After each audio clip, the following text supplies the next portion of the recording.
Welcome back to PropelAPilot. A good exercise that I used to do with all of my VFR students was that I used to open up a sectional chart on 4Flight, on SkyVector, whatever I had at hand, whatever I had close to me. I would zoom into any random area on the sectional chart anywhere in the United States and start asking them about the different symbols that they see on the sectional chart. This allows me to create a sense of surprise for the student and also gives me an idea of how well do they know their sectional chart symbols. So this is a video about 5 sectional chart symbols that you might not know.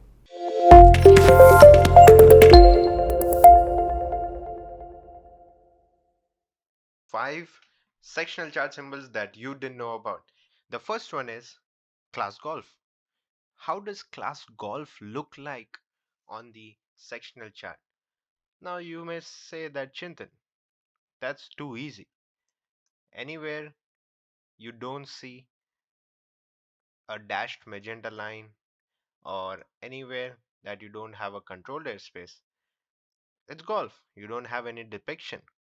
Well, there is one particular symbol that most of us miss because it is not that common, but it is quite interesting, which is this blue vignette.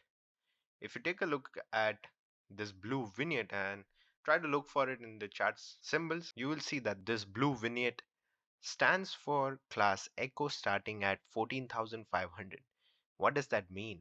We know that class Echo inside the magenta vignette starts at 700, outside starts at 1200 feet AGL, but outside the blue vignette, which is in this area, the class Echo does not start until 14,500, meaning below 14,500, all of the airspace is golf.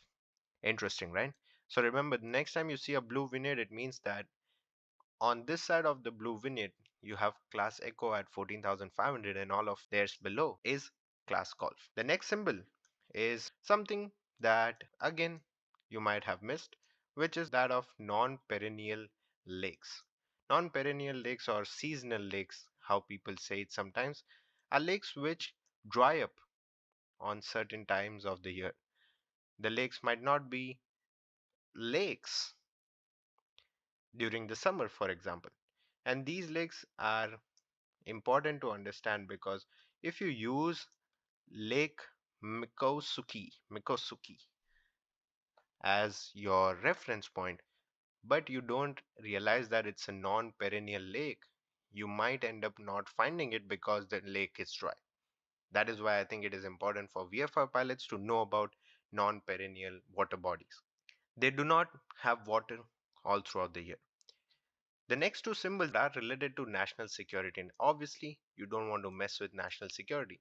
The first one is a TFR related to national security, which is a dashed blue line with white inside. You see this dashed blue line? This is a TFR for national security. You can see contact flight service for latest flight restriction status and NOTAMs associated with P40 and R409009. This is a TFR, but it is associated with national security. And the second thing about national security is the special flight rules area that is related to national security has a blue border like this and it has white shading over the border. That's how you know it is related to national security. Sometimes special flight rules area might exist which do not have national security related to it, that won't have the white shading on the border. That will just have a blue border like this without the white shading. The fifth symbol is actually of a frequency box.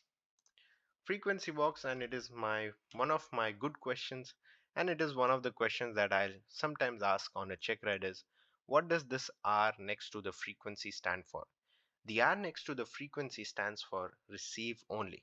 This means that 1 to 1.1 is the receive only frequency for Greenwood radio or the Greenwood flight service station.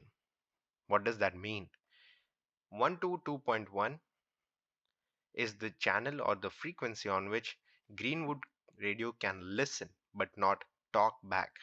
They cannot transmit on this frequency. It is receive only for them. Pilots can talk to them on 1 to 2.1, but they'll have to find a different frequency to listen to them. Maybe 1 to 2.2 might work, or sometimes VOR frequencies have voice transmission. You might be able to catch them on the 114.7 frequency. That's it. Now for the bonus part, since you've held on to the end of the video, if there's a T next to the frequency instead of an R, it means transmit only, which means 1 to 2.1 would be the transmit only frequency for Greenwood Radio. We as pilots would not be able to talk to them, but they can talk to us on this frequency. Thank you for watching. I'll see you in the next video. Make sure you subscribe. Bye bye.